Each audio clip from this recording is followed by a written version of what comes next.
Flashback. राजकुमार राज चेतन और उसके लोग जाल में फंसे हुए थे। वे अपने आप को निकालने का प्रयास कर रहे थे। राजकुमार राज, इस जाल से निकलना आसान नहीं है। बस अब तुम लोगों की मृत्यु के द्वार पहुंचकर मुझे बहुत ही बड़ा पुरस्कार मिलेगा। ये कहकर सभी सैनिक और उसके लीडर हंसने लगे।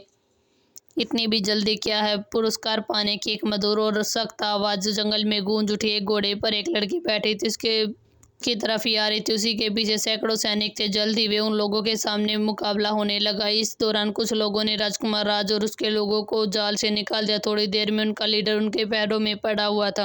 अरुंधति ने अपनी तलवार उसकी तरफ करते हुए कहा, बताओ कौन है इन सब के पीछे? लीडर डरते हुए कहा, मुझे नहीं पता, बस एक काले कपड़े पहने हुए हम लोगों को आज्ञा देता था। बस हम लोग इतना ही जानते हैं। क्या वह अकेला था? राज ने पूछा। नहीं, उसके साथ कई राज्य के सैनिक थे जिस राज्य पर कब्जा करना चाहते हैं। कौन है इन सब के पीछे? कुछ समझ नहीं आ रहा। कौन से इतनी नफरत हमसे करता है? आदित्य ने परेशान होते हुए कहा। कुछ सोचते हुए लीडर को उसके वस्त्र पकड़कर जमीन से खड़ा किया। तुम्हें मेरा एक काम करना होगा, वरना ये सोच लेना कि तुम्हारे पीछे तुम्हारा परिवार भी है।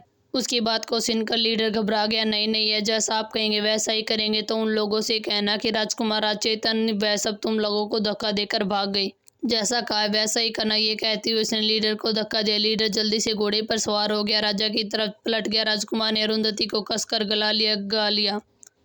कहा थी तुम, पता मैं तुम्हें ढूंढने के लिए कितना परेशान हुआ जा रहा था। मैं तुम्हारे बिना कैसे जीता? अरुंधति ने मुस्कुराते हुए रास्ते का मैं कुछ किसी मुसीबत में फंस गई थी, या फिर तुम अपनी गलतियों का पश्चाताप कर रही थी। ईश्वर ने मुझे क्षमा कर दिया। ये कहते हुए उसने पीछे की तरफ देखा जहाँ देवदूत खड़ा उसे ही मुस्कुरा कर देख रहा था। अभी कुछ देर पहले देवदूत ने आकर यह सूचना दी थी कि उसको ईश्वर ने माफ कर दिया है। उसकी अंगूठी को भी आजाद कर दिया। वह जल्दी आजाद होते ही वह जल्दी से बस्ती में पहुंची और सारे बस्तियों के लोगों को मिलकर सेना तैयार किया और आधुनिक हथियार लेकर निकल पड़े। जल्दी ही आवसी उन दासों को लाकर जिनको अरुंधति ने खुद ट्रेन किया था, उन सब को लेकर वहां से चला गया। अभी रास्ते में उदयपुर के राजकुमार और जहांगीरपुर के राजा के सैनिक आते हुए दिखाई दिए।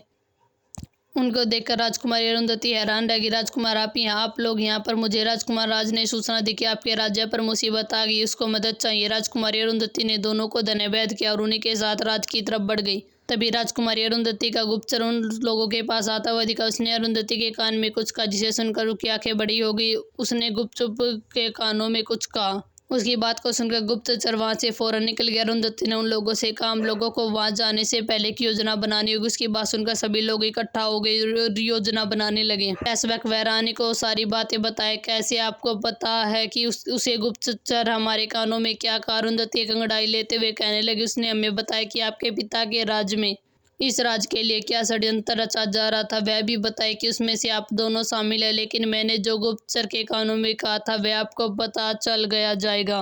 तो क्या क्या तुम समझते हो? थोड़े से लोग तुम्हें हमसे युद्ध पर जीत जला सकेंगे। मेरे साथ कई राज्य मिले हुए हैं। अच्छा, तो मुझे तो नहीं दिख रही। ये कहते हुए अरुंधति मुस्कुरा उठी। ये क्या कर आक्रमण को? रानी की नजर तीखी थी। देखते ही देखते मैदान तलवारों की खनक से भरा था। राज और बाकी उन्होंने भी तलवार संभाल ली थी। बाकी लोग सैनिकों से मुकाबला कर रहे थे। चारों तरफ चीख पुकार मची हुई थी। अरुंधति बहुत ही अच्छी तलवारबाजी कर रही थी। वह इस तरह युद्ध कर रही थी कि दोनों रानियां भी हैरान हो रही थी। वही महामंत्री भी युद्ध में शामिल हो गए। राजा ने जहां वहां मंत्री के राज की तरफ बढ़ते हुए देखा तो वह भी लगातार तलवार मैदान में कूद पड़े। उन दोनों में युद्ध होने लगा, लेकिन इधर के कई सैनिक थे और उधर के सैनिकों में तहस नहस कर रहे थे। धीरे धीरे उनके सैनिकों की ताकत खत्म होने लगी। ये देखकर रानी रात्रि हंसने लगी। उसने अरुंधति को तेज आवाज में कहा, पराजय मान लो, तुम मेरी सेवा करो, हम तुम्हारे प्राण बख्श देंगे। अरुंधति ने मुस्कुराते हुए कहा, सपने देखो रानी माँ, मुझे आशीर्वाद दे रही हूँ। मैं अपनी दोनों सासों को उन्हीं एक चाल में परास्त कर दूंगी। ये कहते हुए युद्ध करने लगी। वे लोग गाजर मूली की तरह लोगों को काट रहे थे। सारा मैदान लाश की तरह भरने लगा। वह रात्रि जोर जोर से हंस रही थी। उसे अपनी विजय साफ दिख रही थी, क्योंकि अरुंधति की सैनिकों की संख्या तेजी से कम हो रही थी। लेकिन उसकी हंसी ग्रहण जब लग गया, जब चारों तरफ से भारी तादाद में सैनिक आते हुए दिखाई दिए, उन्होंने जल्दी बाकी लोगों को घेर लिया। और जब उन सैनिकों ने अपने आप को चारों तरफ से घिरा हुआ देखा तो उन्होंने तलवार जमीन पर फेंक दी और अपने हाथों पर खड़े हो गए। रानी ये देखकर हैरान हो गई। यही तो अरु की योजना थी। रानी रात्रि अपनी छोटी रानी आगे बढ़कर आई। उन्होंने देखा कि अधिकतर सैनिक मैदान से भाग चुके हैं। वही दूसरी तरफ कुछ सैनिक भी उनके राज्य के सैनिकों ने बंदी बना लिया था। रानी ने भागते हुए सैनिकों को पीछे से आवाज देते हुए कहने लगी, तुम लोग कहाँ जा रहे हो? वापस युद्ध करो। रानी रात्रि दौड़कर एक सैनिक को पकड़ लिया। तुम लोगों को क्या आज्ञा दी थी? तुम भाग क्यों रही हो?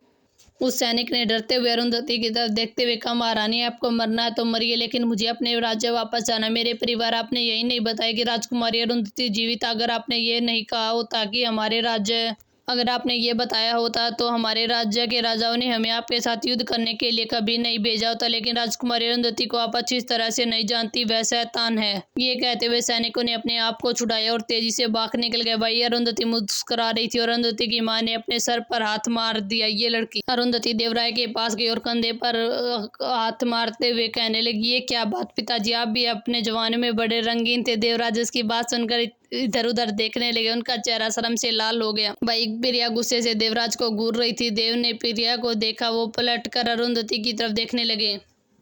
अरुंधति राजा के पास गई। महाराजा आज्ञा दे। राजा ने उसकी बातें सुनी, अपनी आंखों से इशारा दे दिया, देख क्या रहे हो, दोनों रानी और महामंत्री को अपने कब्जे में कर लो और उनकी पुत्री नयन और उसके पूरे परिवार को भी कब्जे में कर लो। इतना सुनते ही सैनिकों ने रानी रात्रि, छोटी रानी और महामंत्री और उनके परिवार को कब्जे में ले लिया और उन्हें बेड़ियां पहना दिए। तुम अच्छा नहीं कर रहे, मेरे पिताजी को पता चलेगा कि तो तुम लोगों में से कोई जीवित नहीं चलेगा और मेरे पुत्रों को भी पता चलेगा तुमने उसकी माता के साथ क्या किया है तो वे तुम्हें कभी नहीं छोड़ेंगे। रानी रात्रि की सारी योजना विफल हो गई थी। अपनी योजना विफल होते देख वह जोर जोर से पागलों की तरह चिल्ला रही थी, आपके पुत्र, आप उनसे ही क्यों नहीं पूछ लेते। अरुंधति ने मुस्कुराते हुए कहा। अरुंधति की बात को सुनकर दोनों रानी हक्का बक्का रहेगी, ये क्या कर रही हो, वे तो अपने राजा नाना के राज्य में है ना।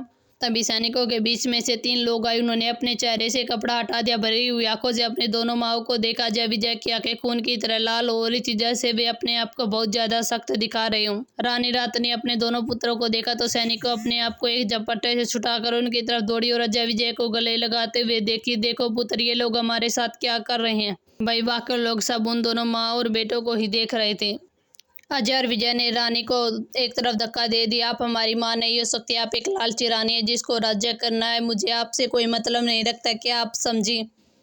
मुझे कुछ पता नहीं चलेगा, मुझे नाना के घर जाने से पहले ही सब कुछ मालूम हो गया था कि आप किस मकसद से मुझे भेज रही हैं। राजकुमारी अरुंधति का गुप्तचर मुझे रास्ते में मिल गया। मैंने उन्हें ये भी नहीं बताया कि मुझे आप पर शक था। मैंने रास्ते भर यही प्रार्थना करता रहा कि मैं जैसा सोच रहा हूँ वैसे न हो, लेकिन मेरा सोचना गलत हो गई। ये कहते हुए वो जोर जोर से रोने लगा। आदित्य नीचे आकर उसको गले लगा लिया, तुम दोनों हमेशा से मेरे प्यारे भाई ही रहोगे। महाराजा अब आप बताइए इन दोनों रानियों को साथ क्या करना। राज ने उदास होकर राजा से कहा। वह आज अपने परिवार को बिखरा हुआ देख रहे थे। राजा की आंखें लाल हो गई थी, उनका चेहरा उतरा हुआ था, आंखों से आंसू गिर रहे थे। वह दोनों रानियों के पास जाकर हाथ जोड़ते हुए कहा, मुझे क्षमा करना, मुझे नहीं पता था कि तुमने इतने वर्ष मेरी जैसे पीड़ा से गुजरना पड़ा। मुझे तो लगता था कि तुम दोनों बहुत ही ज्यादा हो मेरे साथ प्रसन्न हो, इसलिए क्षमा करना। रानी रूपवती भी आकर दोनों के सामने हाथ जोड़कर खड़ी हो गई। मुझे क्षमा करना बहन, मेरी वजह से तुम लोगों को इतने साल पीड़ा में बिताने पड़े, लेकिन ईश्वर गवाह कि मैंने कभी भी तुम्हारे पुत्र और अपने पुत्रों को अलग नहीं समझा। मैंने हमेशा उन सभी को एक समान प्यार दिया। राजा ने रानी रात्रि को प्यार से देखते हुए कहा, इसलिए आप दोनों को यह दंड दिया जाता है कि हमें आप इस राज्य से हमेशा के लिए निकाल दिया जाता है। आपको सारी जिंदगी संत की जिंदगी जीनी होगी। राजा मुड़कर महामंत्री को देखने लगा, आपका फैसला कल राज दरबार में होगा। यह कहकर राजा रानी वहां से निकल गई। वही रानी पछतावे में खड़ी रह गई। आज उनके पास न तो राज्य था, न उनके पुत्र, न ही परिवार। आज वहां पर तना थी। तभी छोटी रानी अपनी पुत्री के पास आई, जो इस दौरान बिल्कुल सदमे में थी। उसे ऐसा लग रहा था जैसे कि वह कोई पत्थर की मूर्त हो। रानी उसको देखकर रो पड़ी। उसने अरुंधति की तरफ हाथ जोड़ते हुए कहा, राजकुमारी, मुझे आपसे एक विनती करनी है, क्या मैं आपसे विनती कर सकती हूँ। राजकुमारी अरु के पास आते हुए कहने लगी, मेरी पुत्री किसी से प्रेम करती है, अब मैं आपके ऊपर छोड़ती हूँ कि आप उसका विवाह उसी से कराइए। मैं नहीं चाहती कि प्रेम की पीड़ा सारी जिंदगी जो मैंने झेली है वही मेरी पुत्री भी झेले।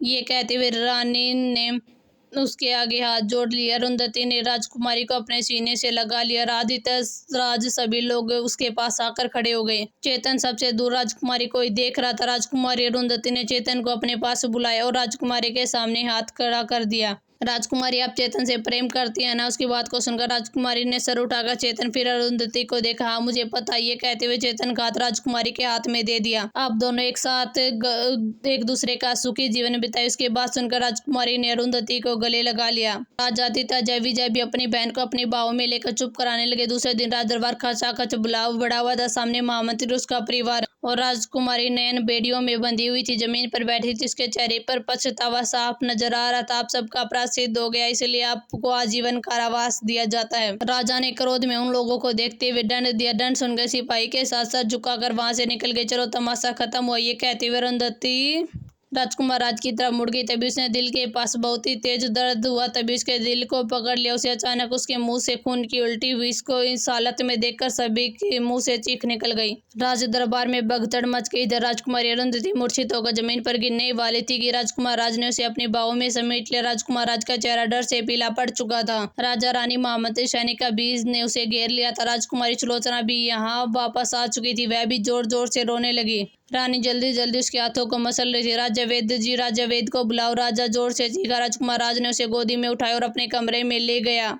सुबह से रात्रि होगी। महल की सभी मसाले जला दी गई। पूरी जनता मंदिरों के सामने हाथ जोड़कर बैठी थी। पूरे राज्य में हजारों लोग होने के बावजूद भी सन्नाटा मचा हुआ था। अरुंधति लोगों के लिए देवी के समान थी। उसके लिए वरदान बनकर आई थी। राजकुमार राज कमरे के बाहर सभी लोग घुटने के बल हाथ जोड़े हुए थे, प्रार्थना कर रहे थे। सुबह से शाम होगी, वही अरुंधति की माँ एकटक अपनी पुत्री को ही देखे जा रही थी। अरुंधति के पिता जर पर दीवार लगाई हुए, आंखें बंद किए हुए थे, हाथ जोड़े प्रार्थना कर रहे थे।